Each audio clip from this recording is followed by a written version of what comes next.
how have you improved as a leader, like in that setting? Every year it's just been something different that I've been able to, some type of leadership knowledge I've been able to put in my toolbox. Mm-hmm. First you gotta lead yourself, then you can lead your room, then lead your side of the ball, and then hopefully lead the team. So, 6 years in it, pretty much have seen almost all of it, so I'm not really like, there's no caution that I have when it comes to like leading or whatnot, because I've kind of seen it all. Mm-hmm. And I've matured through it all as well. So like, I'm only, in it to help others, to help my teammates become better players. Right now, at least the stage I'm in, it's more just that servant leadership and trying to help others. Because I know when I was a freshman, sophomore, I looked up to guys like David Montgomery, Hakeem Butler, guys like that who led by example and kind of paved the way for me. So I'm just trying to do my due diligence and do the same for others.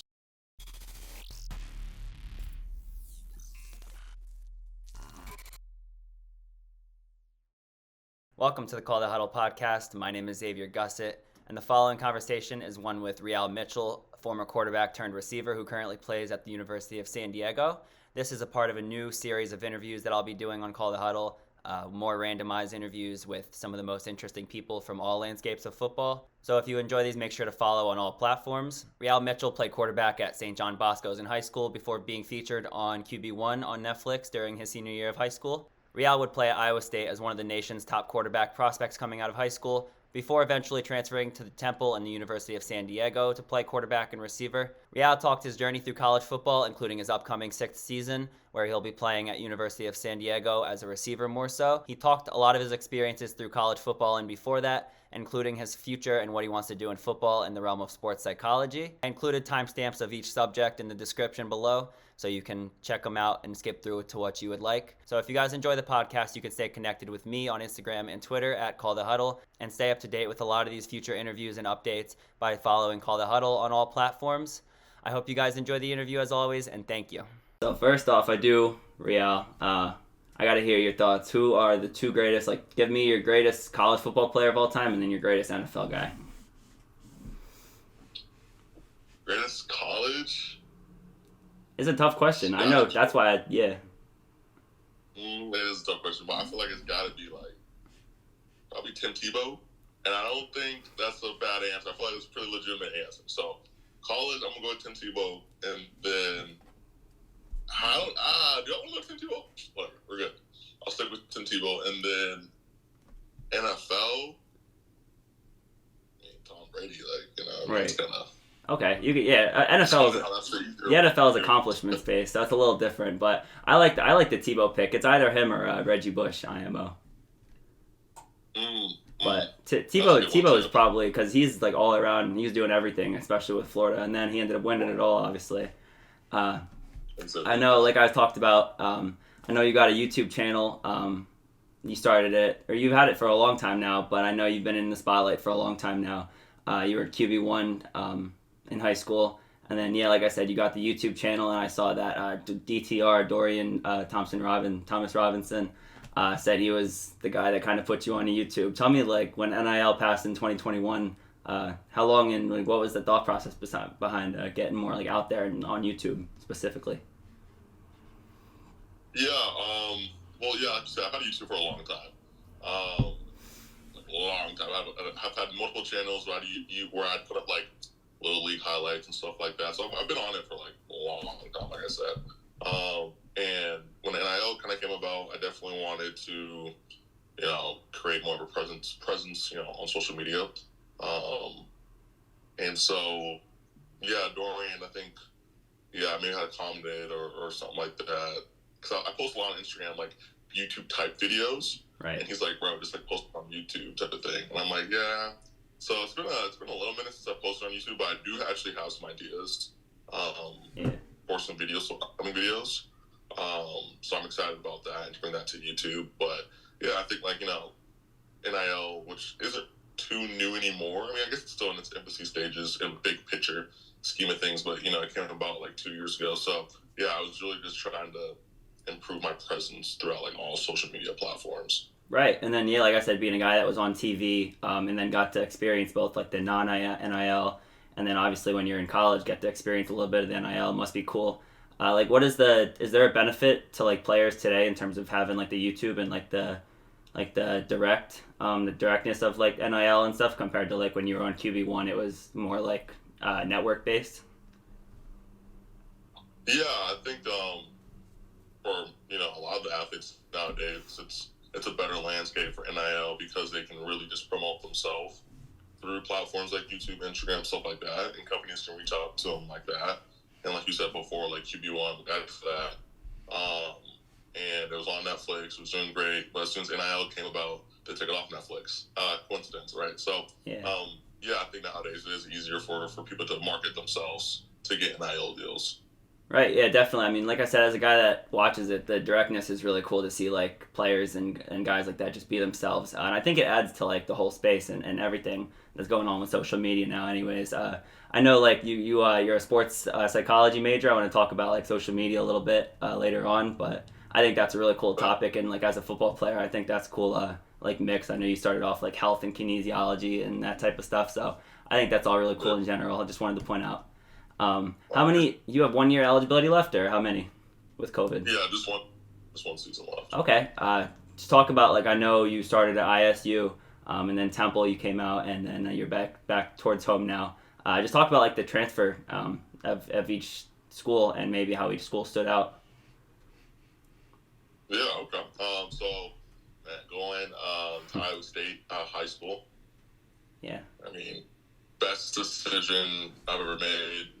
I loved every minute I was there. I've gone back a couple times, like since I've left, and I still love it. Wow. That was the place that a lot of players went that wanted to. They're really player led. They weren't coach led, and what I mean by that is like players are staying late on the weekends working out instead of going out partying and stuff like that. And so coming out of high school, that's something I wanted to be a part of. And just the college community there is the best in my opinion. And then, obviously Brock Purdy we were the same class. He was playing over me. He's doing great now, obviously. And so, I didn't know there would be a COVID year at the time. Yeah. So I was really looking for probably 1 year of hopefully getting the job and playing, and felt like I kind of needed more than just that 1 year if I wanted to go to the league playing quarterback. So decided to transfer. And this was I literally decided to transfer in 2020, but before COVID kicked off. So it's very weird situation. I wasn't able to take any visits or anything like that. So it's a different type of recruitment process. Yeah, wow. For sure. And so I ended up going to Temple University, like you said, out in Philly, which was a very good learning experience for me. As I think I was my quarterback coach who brought me in left 4 months into me being there, and I was my quarterback coach that brought me in left a week after bringing me in, and then you'll see a common theme coming up here. But that's just kind of the landscape of college football nowadays, and I was able to really be in the mix of it all. So I know whenever I have kids, I'll be able to get that knowledge back to them. But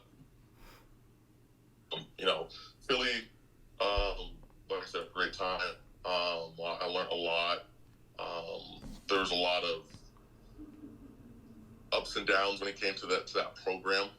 Right now they're under new coaching and they're doing a lot better. But I decided to leave midway through my second season there, and really wanted to come out back home, back towards the West Coast type of thing. And the University of San Diego. I mean, there's not that many better places than San Diego in the country. So just city-wise. And so I had an opportunity to come out here. I took advantage of that, and I wanted to come out here. So that's why I came down to San Diego. And it's funny, the coach that brought me in left before the season.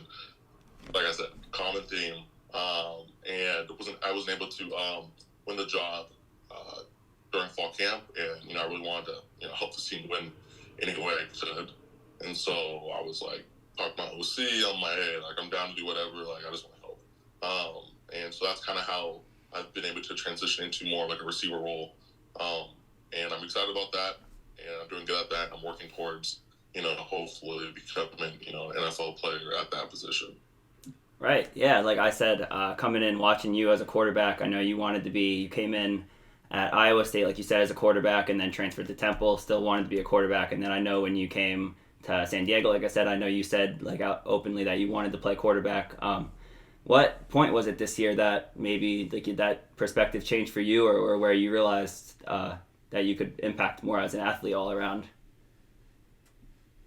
Yeah, that moment happened during fall camp where like I kind of like saw it right on the wall where like I wasn't getting like the 1 reps and whatnot, and I'm like, that was like for a couple days there. It was a really like dark time for me just because obviously you just said I'm transferring all these times to play quarterback. I, what would that have been then? Probably 19 years of strictly, trying to play the quarterback position. So, yeah, it was a tough couple of days, but like I said, I was able to swallow my pride and really try to put the team first. And that was during that fall camp time period. And when I went up to the OC and was like, I want to help the team any way I can. And so he went ahead and tried to put a little package together for me and, move me around the field a lot. And that's kind of how that situation played out. Wow. Can you see me? The connection's like breaking up just a little bit. I think it's just the video though. No, yeah, I can see you. Okay, cool.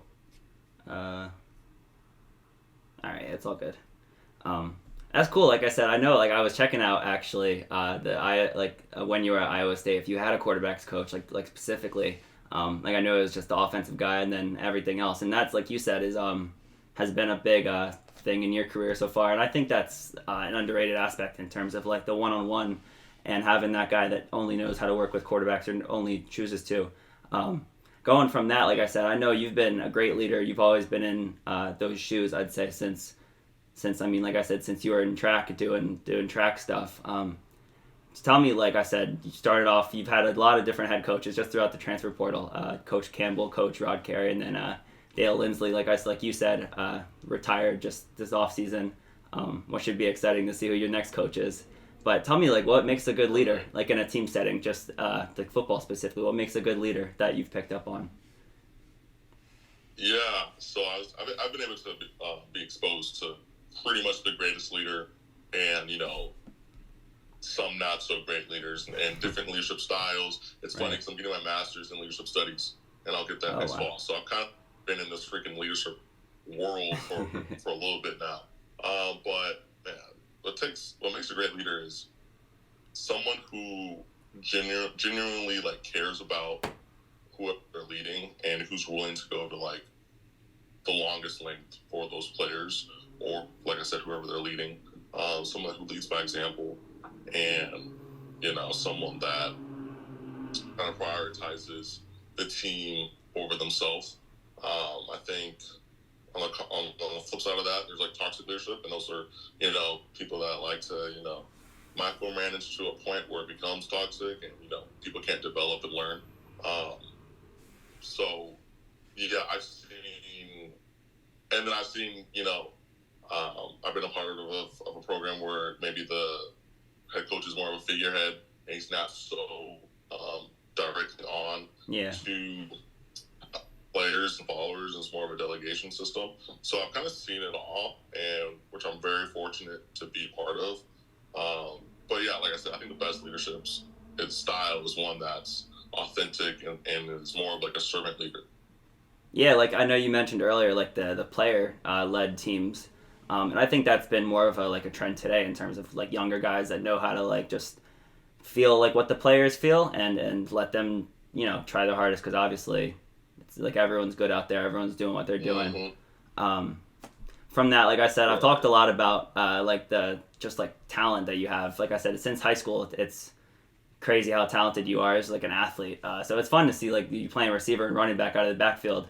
But tell me, like mentally, how does like your time at quarterback for so long, how does that help you like focus straight and maybe like tune out different parts when you're playing like all over the field, like running back, receiver, like slot and everything else?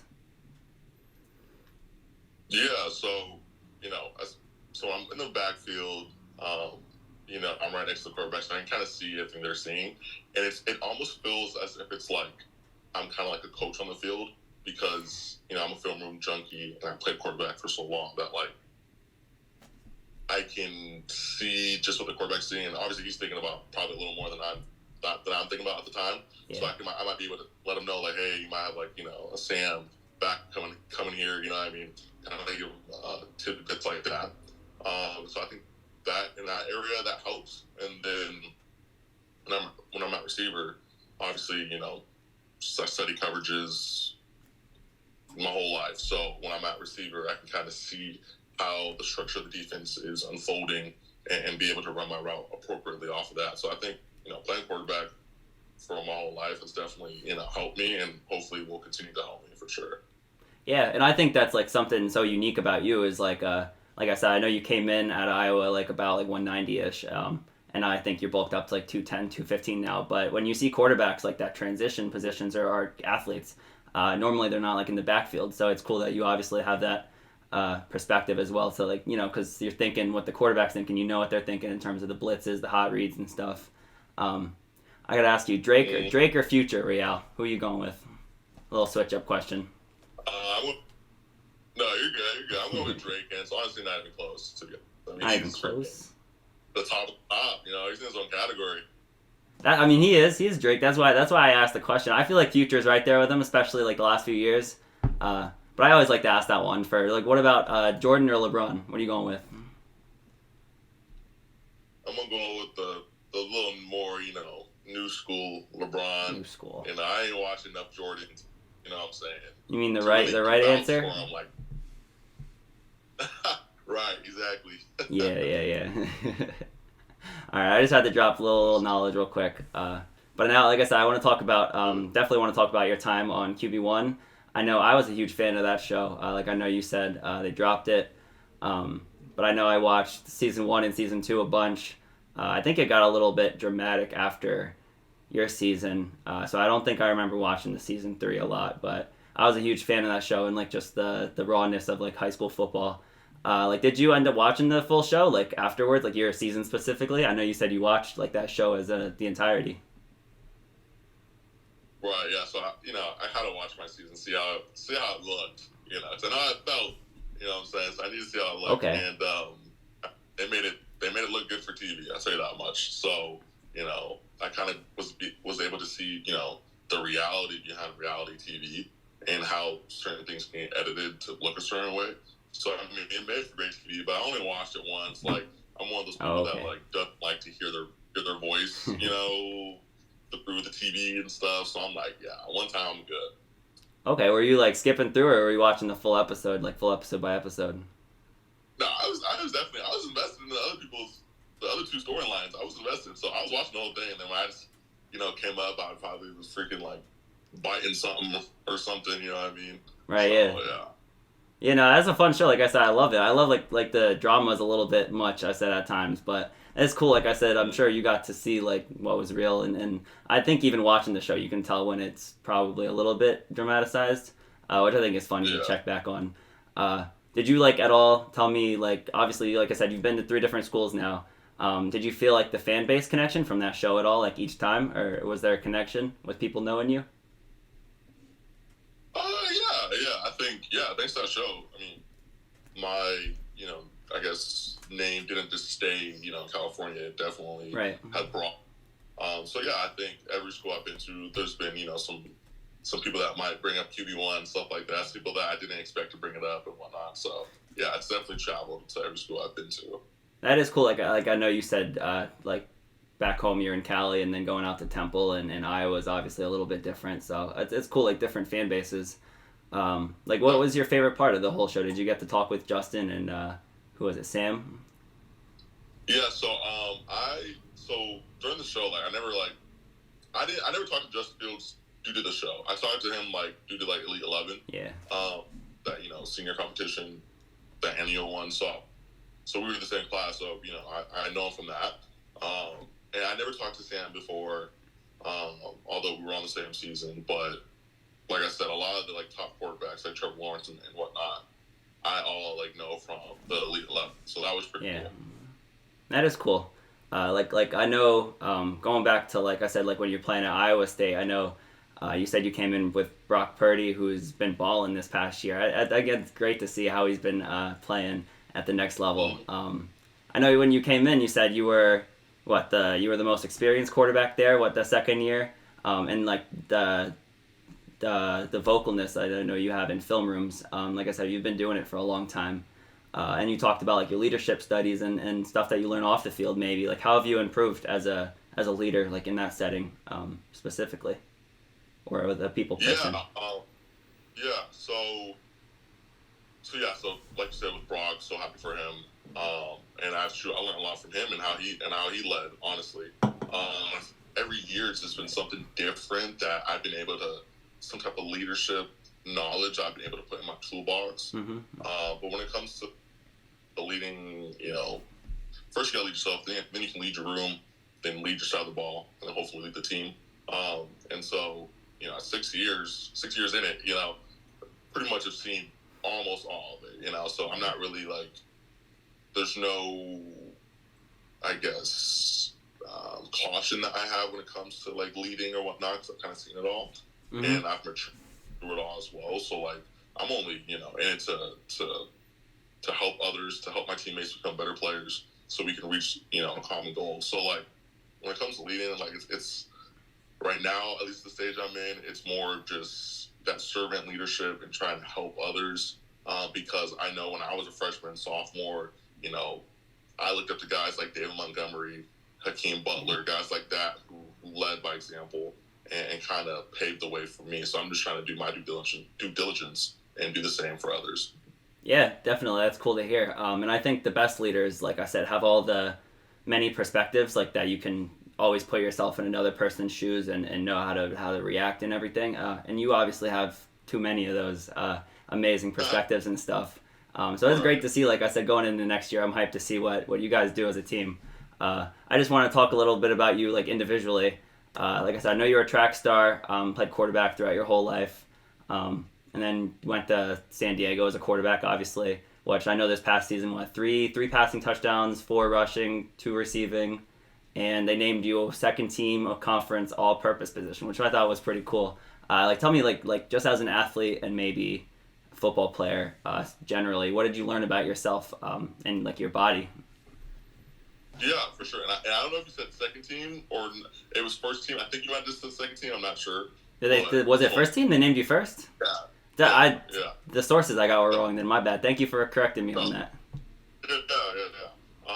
And I was even surprised by that because honestly, I didn't really play that much, to be honest. Like I played consistently the last 4 games. Yeah. But throughout the season, I was really played very sporadically in different roles.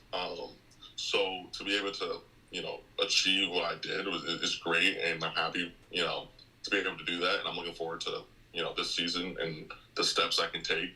But yeah, I mean, it's cool playing different positions. It almost feels like I'm playing football again. It's like everyone wants to be a quarterback, probably until they're a quarterback.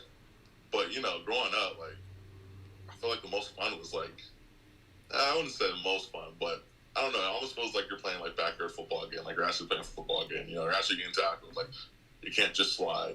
You know what I mean? Type of thing. So kind of held to a different standard that I'm enjoying getting out of this.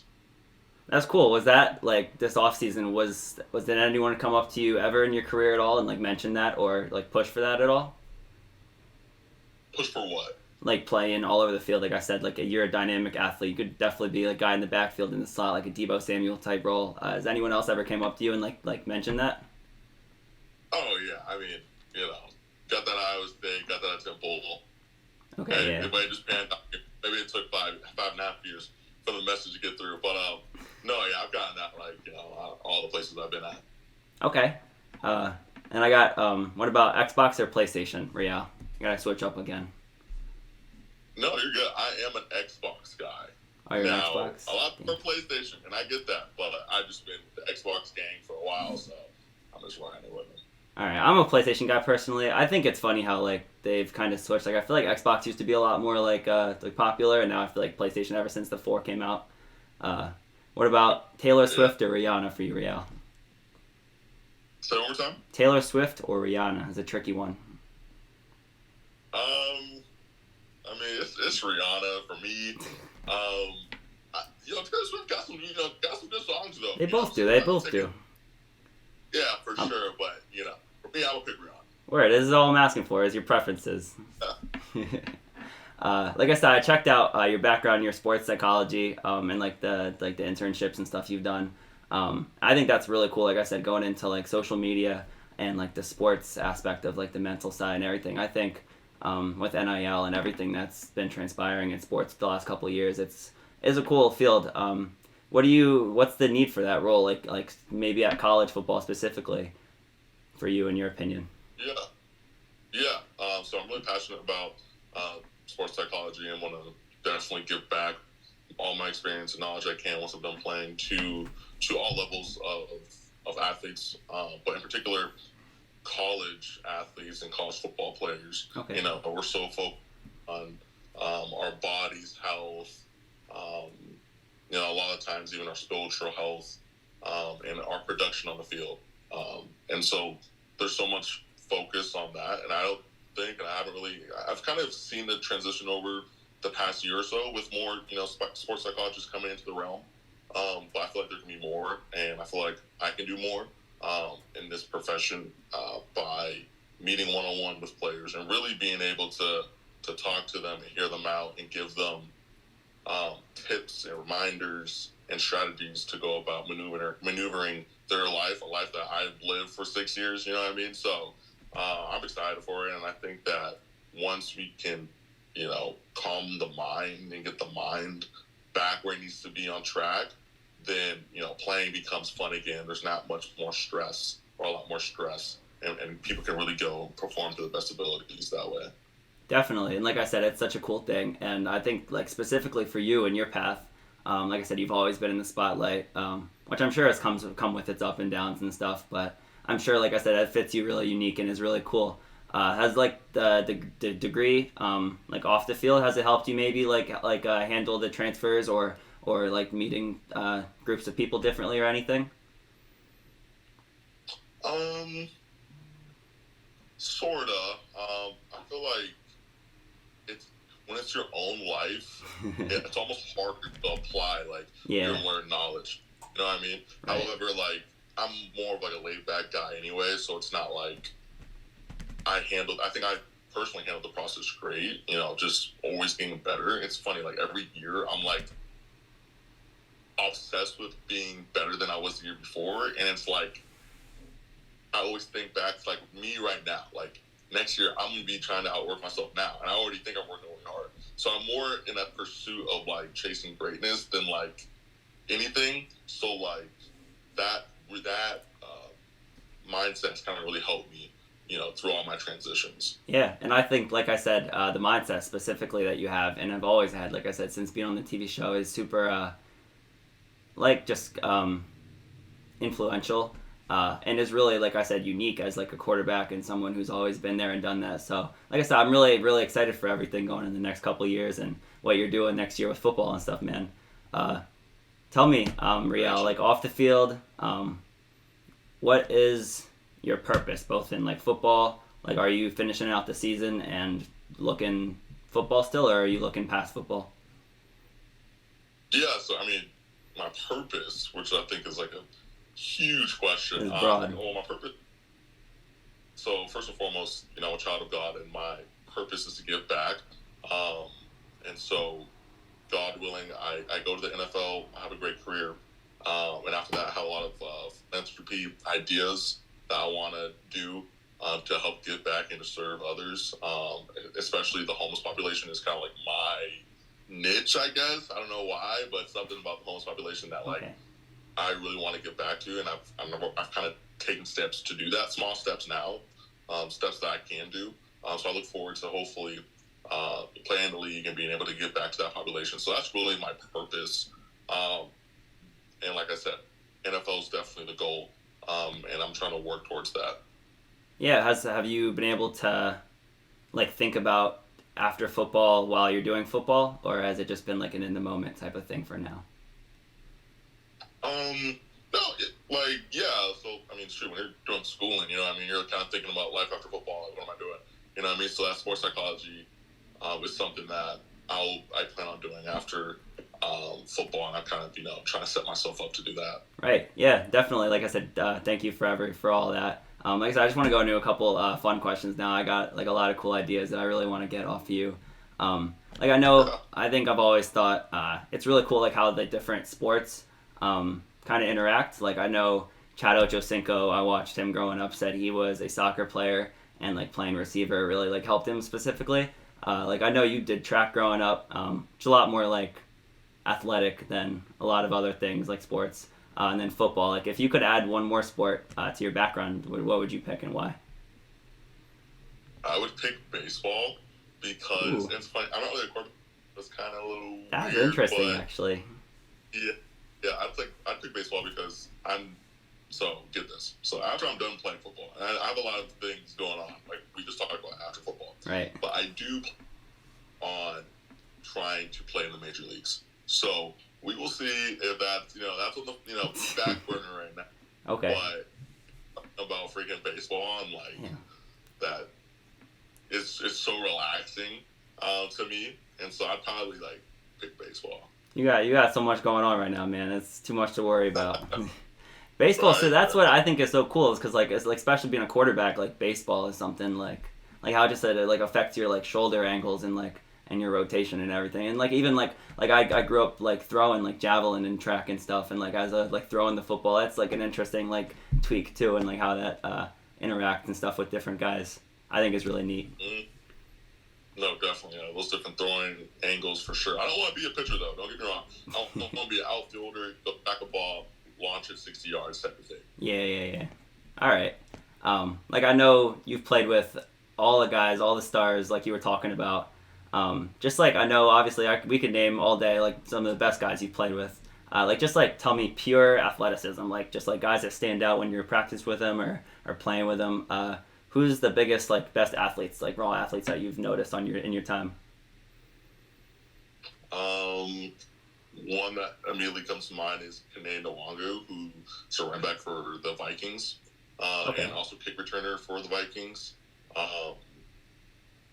He is legit 4.3, low 4.3 speed.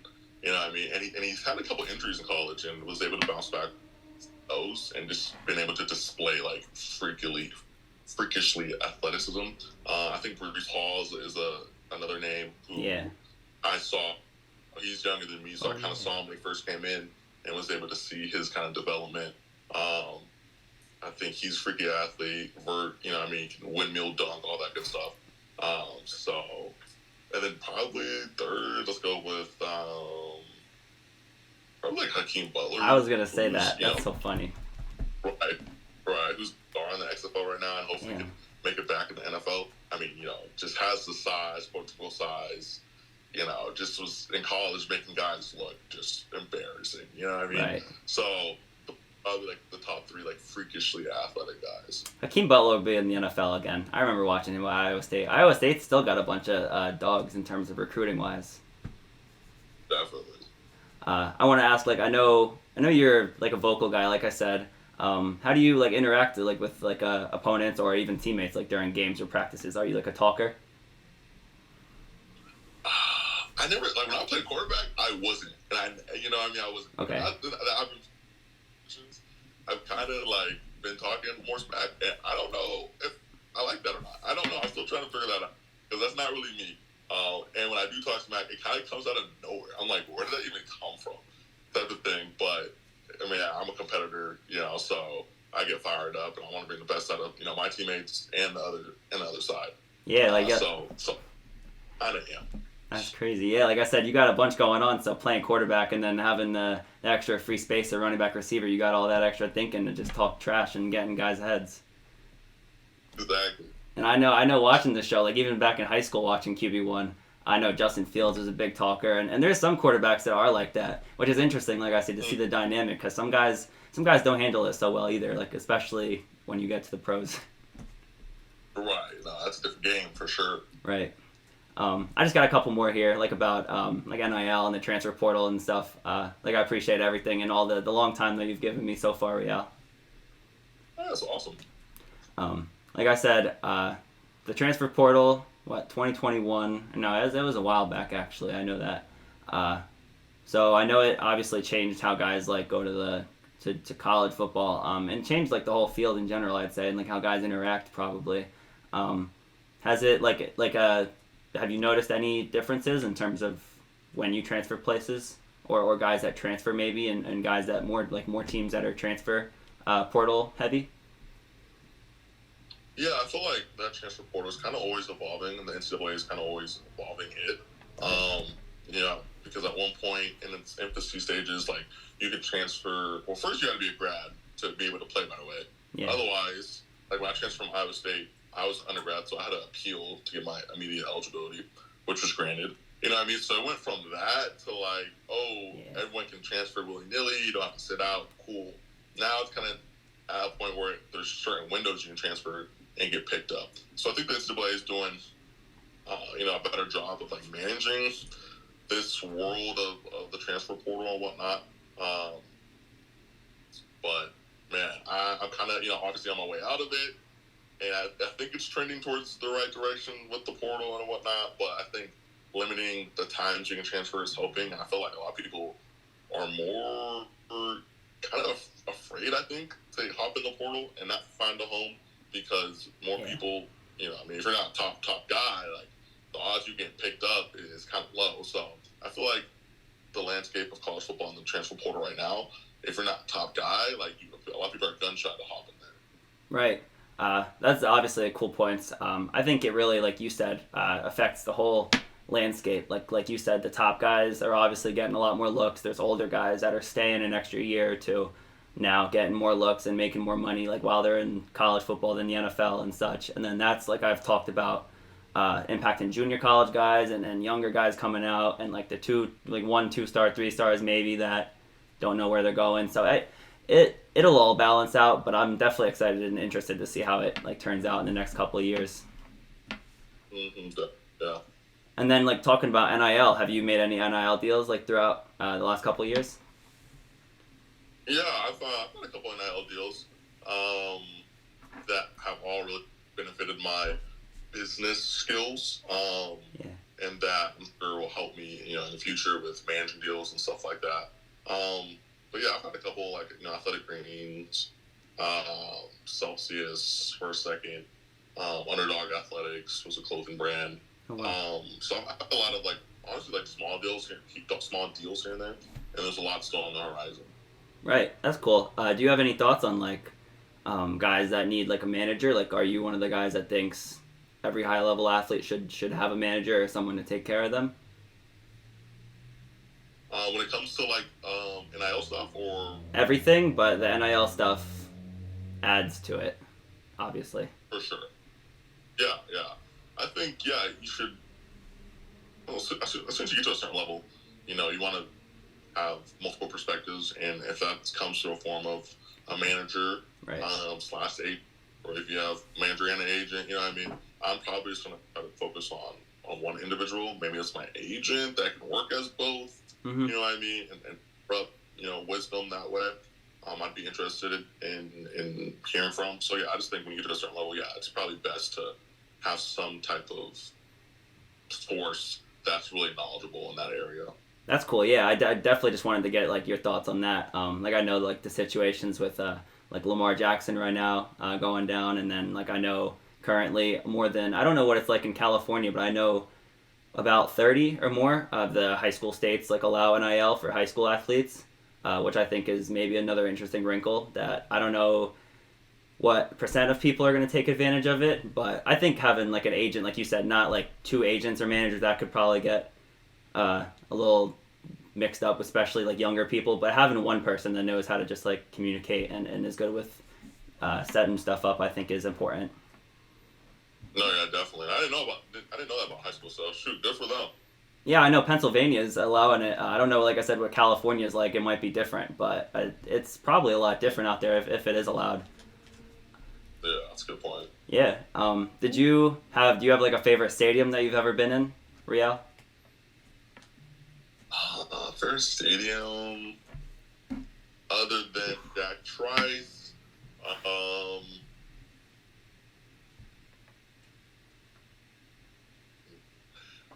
honestly, it's tough to. I think the University of Texas stadium was Okay. pretty impressive. It kind of was one of those stadiums that when you're on the field and you look up, it was a night game too. It looked like the stadium kept going up. It was the weirdest thing. I'm like, is it a stopping type of thing? So that was pretty cool, and it was relatively full too. So I think that one might take the cake for best stadium. Okay, that's interesting. I feel like I haven't heard Texas, although I know Texas high school football is big. Was that when you were in college or beforehand? That's when I was in college. Yeah, my freshman year. I think we went and played at Texas. I believe. Yeah. Okay. So, Okay. And then I got one more before I let you go. Like I said, I know you've had a long career, huge career. Like I said, a lot of different perspectives and things. Tell me, like, if you're talking to someone who's younger or just getting into football, what's the biggest difference from now compared to when you were a freshman, and advice you might have for anyone? yeah. So I mean, advice I'd give to especially freshmen or honestly like seniors going into college, when making a decision on what college to go where you're gonna play as early as you can. You know what I mean? It might not be, you might have a Power Five school and you might have a mid-major school, and obviously everyone wants to go to the Michigans and the big schools, but if you're not gonna get in the field as soon as you can, like everyone's goal normally is to get to that next level, and so if that's your goal, you need to set yourself up, as early as you can. So that'd be like my, best advice. And if your goal is to go to the league, then go to university that's offering your degree and exactly what you want. Maybe it's a smaller school, but they have exactly what you want. You know what I mean? Like that's what you want to do in the future. Then follow that. So definitely just when you're in high school, going to college, go somewhere where you're gonna get on the field as soon as you can. And yeah, that would be my advice. Thank you. Yeah, it's great to hear. Like I said, I know you've got a lot of stories and such, so I really appreciate that and appreciate the time. Like I said, man, QB1. Now you're doing it all. So like I said, I appreciate you and good luck for everything you're doing next year and forward, man. Thank you so much. I appreciate you having me, man. Really. No problem.